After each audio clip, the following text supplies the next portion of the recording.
बंदिया मुगत कहाँ सो होय। कहाँ है परमात्मा? हमारे रोम रोम में रम रहा है, हमारे सांसों सांस में है। जब तक ये श्वासा चलती है तब तक उसको जानने का उपाय है। श्वास खत्म होने के बाद कोई उपाय बाकी नहीं। इसलिए सांस उसास में सिमरन करो। अरद उरद के बीच में बसे सिकावन हार, और सो सदगुरु सुखराम कहे निरको उन्मुनिदार। वो आती जाती श्वास में है, उसमें उसे देखो, जानो अपने आप को, और यही जीवन का सार है। सुखराम और किण दूण सु गर्वन छूटे कोय। तो ये जीव का व्यवहार गुरु महाराज समझा रहे, इसमें विशेष तौर पर हमें बनाया है। और हम इस अमूल्य, ये जो हमें मौका मिला है, इसको हम यही गंवा रहे हैं। हमारी श्वासा बेकार में जा रही है, उसमें परमात्मा का नाम नहीं ले रहे, उसको याद नहीं कर रहे। तो मृत्यु लोक में ये बहुत बड़ा डर है, मौत सामने खड़ी है। दूसरा है इंद्रियों का सुख। ये 5 इंद्रिया है, ज्ञानेंद्रिया, आँख से देखने का सुख, कान से सुनने का सुख, नाक से सूंघने का सुख, त्वचा से स्वाद, त्वचा से स्पर्श, और रसना से स्वाद। बस ये 5 विषयों का ही सुख है दुनिया में, और कुछ नहीं। मगर इसमें तृप्तता कभी नहीं आती। आंख ने कभी नहीं कहा कि मैं देखने से अब सुखी हो गई, अब मुझे नहीं दिखकर चलेगा। आंख चली भी गई तो हम और उसका ऑपरेशन करके देखना चाहते हैं। इसका मतलब क्यों चाहते हैं? देखने का सुख, तृप्तता आई नहीं। सुनने का सुख, सुनना नहीं चाहते, मशीन लेके और सुन लेते हैं, क्योंकि इंद्रिया पूरी हुई नहीं, सुख उसमें तृप्तता आई नहीं। स्वाद भी लेना ही चाहते हैं, सबको चाहिए स्पर्श सुख, सबको चाहिए। ये इंद्रिया का सुख, कभी इसमें तृप्तता नहीं आती। महाभारत का प्रसंग है राजा ययाति का। राजा ययाति 10 पत्नियां थी और 1000 बच्चे थे। जैसे ही उसकी आयु खत्म हो गई, यमदूत आया लेने। चलो, राजा ययाति ने कहा कहां चलो, तुम्हारा हो गया? अरे मैं तो कुछ जिया ही नहीं, मैंने तो अभी कोई सुख लिया ही नहीं। वो हमें क्या पता, 100 वर्ष की तुम्हें आई थी, तुम्हारा सब समाप्त हो गया, चलो। ऐसे कैसे आऊं? अभी तो बहुत इच्छा है मेरी जीने की। तो यमदूत ने मजाक मजाक में कहा, अगर तुम्हारे बदले जान के बदले जान कोई दे तो हम तुम्हें दे देंगे, तुम्हारी अभी लौटा देंगे उसकी। अच्छा, ऐसा हो सकता है? हो तो नहीं सकता, मगर तुम्हारे लिए कर देंगे। बोलो कौन तैयार है? मेरे पास 1000 बच्चे हैं, मेरे कोई खड़ा हो जाएगा। बुलाया बच्चों को। बच्चे ने कहा पिताजी आपके लिए हम क्यों जाए? अच्छा, आप हमारे बदले हमारी आयु जिंदगी में लेके रहोगे जीवन में, तो हमारी देखने की इच्छा नहीं, हमारे जीने की इच्छा नहीं, फिर हम कहाँ जाएंगे? फिर हमको पैदा ही क्यों किया? हम जब हमारी आयु जी रहे हैं तो हम भी हमारा सुख दुख देखेंगे, हमें भी चाहना है। कोई बेटे तैयार नहीं हुए, आखिर में छोटा बच्चा तैयार हो गया। उसने कहा पिताजी तुम जी लो, मैं तुम्हारे लिए मरने के लिए तैयार हूं। छोटा बच्चा मर गया। वो 100 वर्ष उसे और मिले, और आए यमदूत। अब तो राजा ययाति को वो रास्ता मिल गया था, बच्चे तो बहुत थे, किसी न किसी को बच्चे को मना लेता, उसकी आयु ले लेता और जी लेता। कहते हैं कि उसने अपने 10 बच्चों की आयु भुगत ली और फिर भी कहने लगा कि अभी मैंने कुछ सुख लिया ही नहीं। मेरा मन भराई नहीं, भरता नहीं। इंद्रिया सुख उरे नहीं पूर्ण। ये कभी बुढ़ापा आता है, इसका मतलब इच्छा थोड़ी बुरी हो गई। इच्छा तो जो कि त्यों है। इच्छा को साथ देने वाली इंद्रिया कमजोर हो गई, शरीर कमजोर हो गया, बाकी अंदर में चाहना जो कि त्यों है। इसलिए भजन का विचार करो। जबरो जोर जोरावर सिर पे, जीव को बांध गुड़ावे, कर्म का आगे लेर चले, तब आड़ो कुण आवे। रे नर चेत अचेत ज्ञानी, रे नर चेत अचेत ज्ञानी, यहाँ कोई नहीं तेरो निस्वासर सिर करम खिवे रे, निस्वासर सिर करम खिवे रे, जमा तक तक दे बेरो, बांधा अंत काल पिसता सिरे, बांधा अंत काल पिसता सी, भजन बिना तारी चुप चतुराई, भजन बिना तारी चुप चतुराई, सबई धूल में दासी रे, बांधा अंत काल पिसता सी।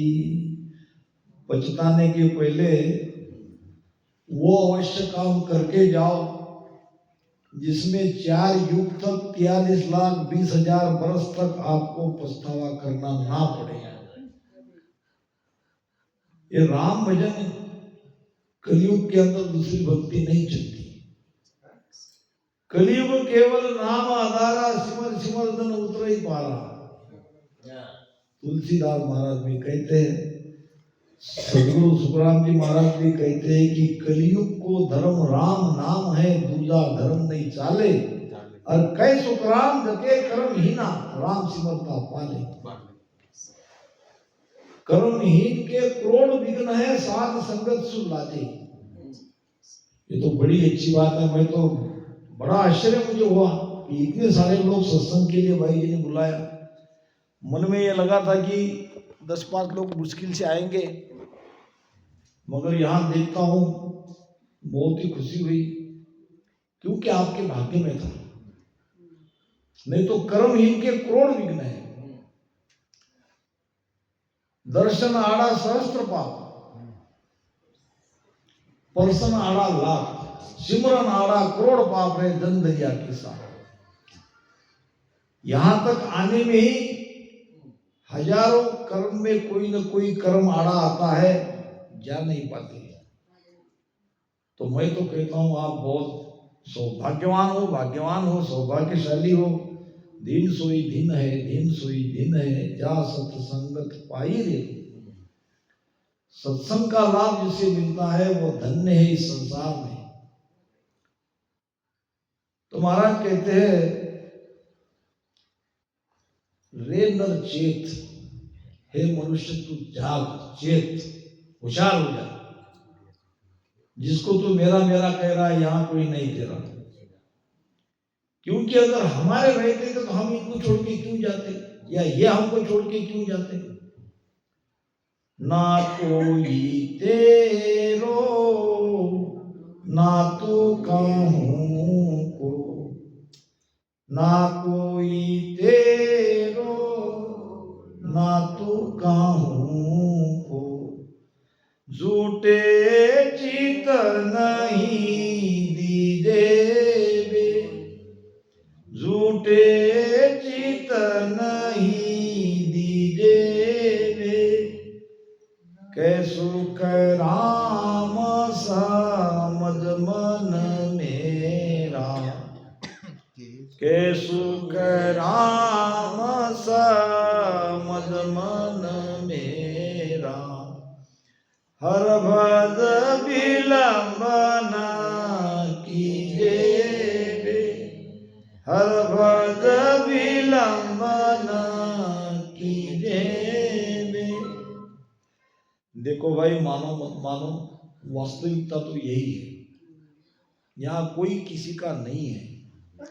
ये तो लेना देना कर्म का एक में के ऊपर है, इसलिए एक परिवार में आते हैं, एक कुटुंब में आते हैं, और लेना देना खत्म होते ही बिछड़ जाते हैं। जीव का कोई नहीं है। शरीर का भला ही हम मान ले। एक लड़का था 22-23 साल का, नित्यनेम से सत्संग में जाता था और वहां की कुछ सेवा भी करता था। गुरु महाराज बड़े प्रसन्न थे कि लड़का बड़ा अच्छा है, सत्संग भी ध्यान से सुनता है, आज्ञा का पालन भी करता है और छोटी मोटी सेवा भी करता है। एक दिन लड़का आया, कहने लगा, गुरु महाराज, मेरे माता पिता मेरी शादी करना चाहते हैं, क्या करूं?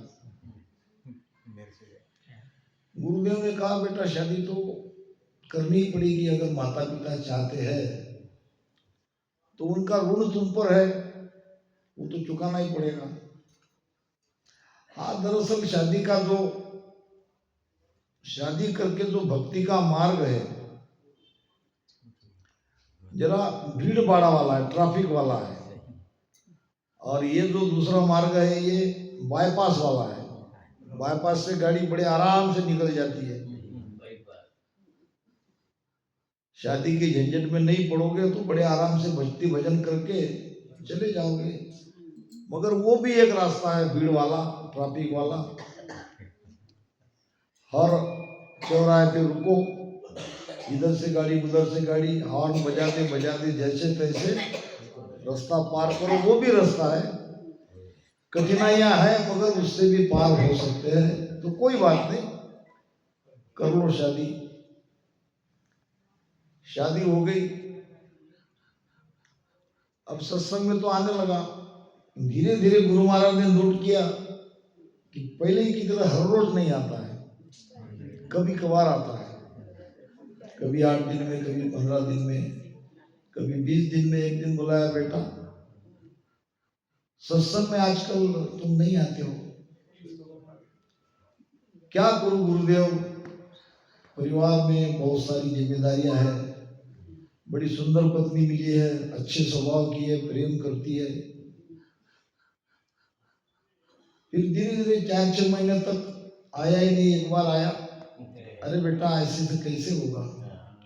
नहीं गुरुदेव, अब गृहस्थी में बहुत काम धंधा है, व्यस्त हो जाता हूँ, समय नहीं मिलता, और मेरा परिवार बहुत बढ़िया है। अरे बेटा, पहले तू जान तो ले कि तेरे परिवार वाले सचमुच तुझसे इतना प्रेम करते हैं और तू भी उससे प्रेम करता है। पहले परख तो ले। कैसे परखूं? मैंने तुम्हें पहले बताया था एक कला जिसमें श्वास को रोक लिया जाता है, वो तुम जानते हो कि नहीं? तो हाँ, जानता हूं। तो ठीक है, कल जाके तुम ये प्रयोग कर लेना, तुम्हें वो मूर्त समझ देंगे, और फिर मैं आऊंगा, इशारा करूंगा, तब उठ जाना। तब तक क्या होता है वो तुम सुनते रहना। अब जैसे ही गुरु महाराज ने कहा कि चलो एक बार गुरु का भी मान लेते हैं, वैसे तो मेरे परिवार वाले बहुत प्रेम करते हैं, पढ़ने की आवश्यकता ही नहीं है, इतनी पत्नी मुझे चाहती है, मैं पत्नी को चाहता हूँ, फिर भी कहते तो मान लेता हूँ। अब रात में जैसे सुबह सुबह उठे उसने वो श्वासा को रोक लिया। थोड़ी देर में पत्नी उठाने गई, उठे नहीं, ऐसे हिलाने गई तो इधर उधर निर्जीव से पड़े रहे। चिल्ला के बाहर आई, माता पिता को उठाया, कहा कि क्या हुआ क्या हुआ। आए दोनों माता पिता की, देखा तो बेटा निष्प्राण पड़ा है। सबके सब रोने लगे, गांव वाले रिश्तेदार सब आ गए इधर उधर से। फिर गुरु महाराज की एंट्री हुई। मुझे अभी अभी पता चला कि मेरा शिष्य चला गया, तो मैं आया हूं। अब गुरु के तरफ आशा से देखने लगे, गुरु महाराज ये कैसा हो गया, क्या हो गया, 6 महीने नहीं हुए शादी को, अब कैसे होगा। गुरु महाराज ने देखा अभी अभी गया है, इसको वापस लौटाया जा सकता है, इसका उपाय हो सकता है, तो जल्दी करो गुरु महाराज। अब कैसे करो, जान के बदले जान चाहिए। दूध मंगाया एक कटोरा में, अब उसमें कुछ डाल के अपने पास की उसको मंत्र से फूंक दिया। अब ये दूध मैंने इसको मंत्र से भाग दिया है, ये अगर कोई पी लेगा तो उसकी तो मृत्यु हो जाएगी, मगर बेटा जीवित हो जाएगा। बोलो कौन है तैयार। अब पिताजी की तरफ देखने लगे सभी लोग। पिताजी की तो उम्र हो गई थी। पिताजी ने झाँप लिया, देख लिया कि ये मेरी तरफ देख रहे हैं। उसने कहा देखो भाई, मेरा बेटा तो मुझे जीवित चाहिए, इससे ज्यादा खुशी क्या हो सकती है, मगर इसके बदले मैं जाऊं, फिर काफी काम है खेत में, ये वो जो बेटा नहीं कर सकता, मैं तो नहीं जाऊंगा। बाप डट गए, माता की तरफ देखा, ऐसा वो बर्तन ले जाएंगे, कटोर लेके माता कहने लगी मैं तो मेरे बेटे के लिए खुशी से मर जाती, मगर मेरे पति का क्या होगा, पति की सेवा भी तो करना मेरा धर्म है। बेटा को जीवित करती हूँ तो पति को खोती हूँ, और बेटे को जीवित करके मैं मेरी पत्नी धर्म का पालन नहीं कर पाऊं, ये भी ठीक नहीं है। मैं तो बड़ी दुविधा में हूं, कोई उपाय करो कि हम भी सब लोग रहे, मेरा बेटा भी रहे। फिर गुरु महाराज ने वो बर्तन उसकी पत्नी की तरफ कहा कि बेटा तुम आओ। अभी तक रोने वाली पत्नी कहने लगी मैं क्यों, ये जीवित हो गया तो मैं मर जाऊंगी, मैं मर गई तो मेरा क्या फायदा, ये तो दोबारा दूसरी शादी करेगा, मैं इन पचड़े में क्यों पड़ूं। अब कोई तैयार नहीं, फिर काफी भीड़ थी। ऐसे गुरु महाराज ने ऐसे भीड़ की तरफ बताया, सारे भाग गए। कौन रही इनकी इसमें, तुम्हारा तुम देखो, हमारा कहीं नंबर लग जाएगा। कटोरे की तरफ देख के सारे भाग गए, बच्चे वो 3 और वो सोया हुआ लड़का और ये गुरु महाराज। फिर गुरु महाराज कहने लगे आखिर कोई तैयार नहीं तो मैं ही पी लेता हूँ। हाँ गुरु महाराज आप पी लो, बहुत बढ़िया, आपका सारा क्रियाक्रम करेंगे, मंदिर बनाएंगे, आपकी क्या कहते वो पुण्यतिथि ये वो सब करेंगे, और बहुत बड़ी आपकी महिमा करेंगे, देवल बनाएंगे, सब करेंगे, आप मर जाओ। ठीक है, फिर आप नहीं कोई तैयार, तो उसमें था तो कुछ नहीं, पी लिया, इशारा कर दिया, बेटा उठ के बैठ गया। कहने का मतलब समझ में आ गया, और वास्तविकता यही है। इसका मतलब ये नहीं है कि हम परिवार वालों से, माता पिता से प्रेम नहीं करेंगे, इनसे तो बहुत प्रेम करना है, क्योंकि ये हमारा कर्म का एक व्यवहार है, इसलिए हमारे साथ आए। बेटा 2 प्रकार का है, एक सेवा करने वाला, एक दुख देने वाला। दोनों को हम ज्ञान से समझकर मान लेना चाहिए। दुख भी देता है तो अंततः हमारे कर्म का वो बदला है, सुख भी दे रहा है तो भी हमारे कारण दे रहा है। तो ये सब जीवन के चक्कर में चलता है। सबसे प्रेम से रहो और अपना कार्य करो। रे नर चेत अचेत अज्ञानी, यहाँ कोई नहीं तेरो, निस्वासर रात दिन। तू कर्म करता है इनके कारण, तो ये तुम्हारे अपने है कि नहीं ये तो देख लो। जब तक दे फेरो, ये कर्म के कारण तुझे यातना सहनी पड़ेगी।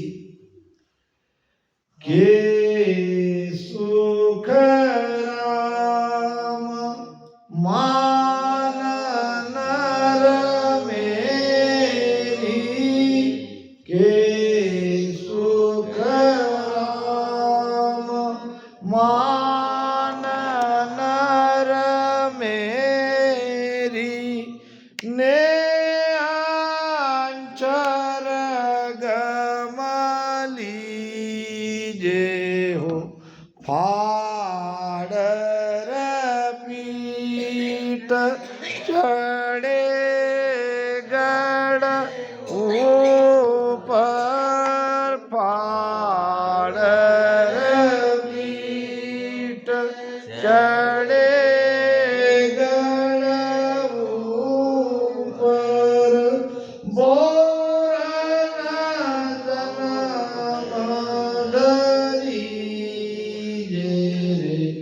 मांगा अंत काल पिसतासी,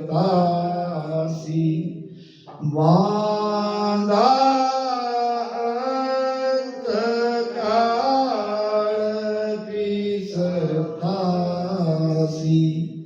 भजन बिना तारी चुप चतुराई, भजन बिना तारी चुप चतुराई, सबई धूल में दासी रे, बांधा अंत काल पीछतासी। उपाय बता रहे महाराज। अंतकाल क्या हमें कभी भी पछताना नहीं पड़े, इसके लिए क्या उपाय करना है। के सुखराम मान नर मेरी, पहले तो महाराज के ज्ञान को समझना है सत्संग में आके। जे नर झूठ जानसी मोने, से झूठा फल पावे, और साच जानकर शरण गहरे, से अमृत पावे। पहले तो मेरे वचनों पे विश्वास करो। मैं क्या कह रहा हूं, किस देश की बात कर रहा हूं और क्यों कह रहा हूं।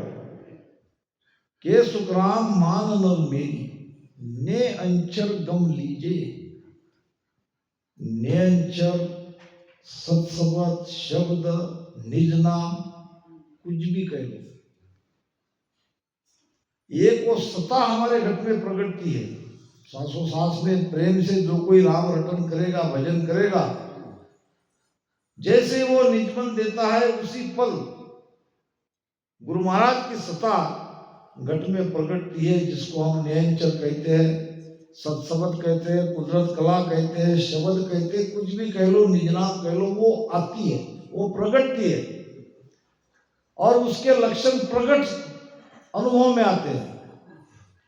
के सुख राम समदरे प्राणी, सत कला जा जागे, अखंड घट में हो उजियालो, नख चक में धुन गाजे। ये प्रगति है कला। ये राम नाम से, प्रेम से जब विरह के साथ ये भजन होने लगता है, तो गुरु महाराज की सत्ता आज भी चल रही है। वो सत्ता का पावर आपके घट में प्रकटता है, जिसको न्यायचर कहते हैं। तो वो न्यायचर जगाओ। न्यायचर करता क्या है? फाड़ और पीठ, रीढ़ की हड्डी के अंदर से सुक्मणा नाड़ी के माध्यम से मेरु त्रिकुटी 10वें द्वार होके 10वें द्वार के बाहर निकल देता है और हमारी चेतना को पिंड से खंड, खंड से ब्रह्मांड में, ब्रह्मांड से बाहर ले जाता है जीते जी। एक एक स्थान पार करते करते करते हम जीते जी उस परम सुख की अनुभूति अभी करते हैं। एक एक कमल को छेदन करते करते करते आगे बढ़ेंगे और सारा 3 लोक का सारा रहस्य, संपूर्ण ब्रह्मांड का रहस्य हम भजन करते करते यही सब समझ लेते हैं। 3 लोक की कल सब जानी, 3 लोक की कल सब जानी, ब्रह्मा बिसन लग सोई बे, ब्रह्मा बिसन लग सोई बे, कैसुख राम परम पद प्रगट, कैसुख राम परम पद प्रगट, सब सुन्यारा होई बे, सब सुन्यारा होई बे, समझ समझ हंसा सन्मुख लेना, समझ समझ हंसा सन्मुख लेना, ज्ञान सुनो सत तो लोवे। महाराज कहते हैं कि हे हंसा, तुझे परमात्मा का सन्मुख रहना है तो तू ज्ञान सुन। मैंने ज्ञान में किस सत्य की बात कही है उस सत्य को अपने अंतर में तोल।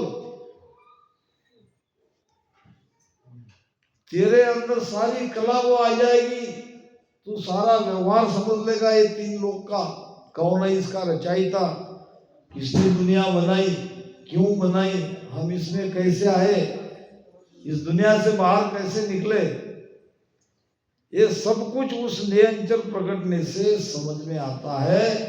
और कै सुखराम मान नर मेरी, ने अंचर गम लीजे, फाड़ और पीठ चढ़े गढ़ ऊपर।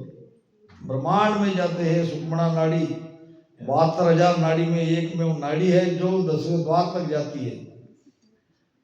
और वहां पहुंचने पर बाहर निकल जाते हैं। बाहर निकलते ही सबसे अलग हो गए, मन बुद्धि चित्त अहंकार से, 3 कर्म से, 5 तत्व से, 25 प्रकृति से, 5 ज्ञानेंद्रिया से, 5 कर्मेंद्र से, सबसे अलग हो गए और उस परम परमात्मा में जाके समा जाते हैं।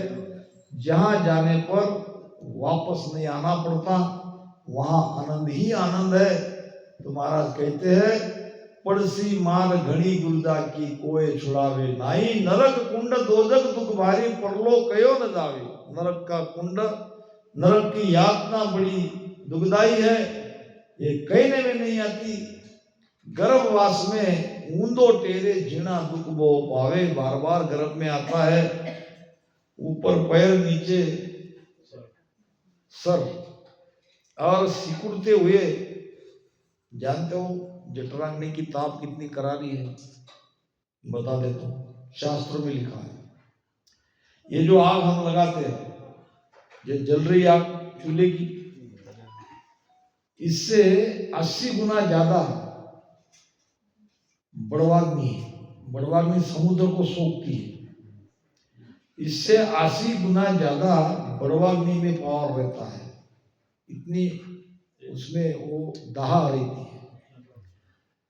और बड़वाग्नि से 80 गुना ज्यादा बिराग्नि रहती है। पावर, आग का पावर कह रहा हूं। और बिराग्नि से 80 गुना ज्यादा जठराग्नि की ताप रहती है, और वहां उनको रहना पड़ता है। यही है वास्तव में नरक। नरक दूसरा कोई नहीं है। इसलिए चेते क्यों न अचेतन अंधा, क्यों जीतोड़ा हारे। ये जीता हुआ डाव है, इसको क्यों हारते हो, क्यों भजन नहीं करते हो। और कै सुकराम बाद तीतर जू, जम तो ये पटक पिछाड़े। जैसे बाज पड़ती तीतर को अपने काबू में कर लाता है, इस प्रकार ये यमदूत हमें छोड़ेंगे नहीं। तो इन्हीं शब्दों को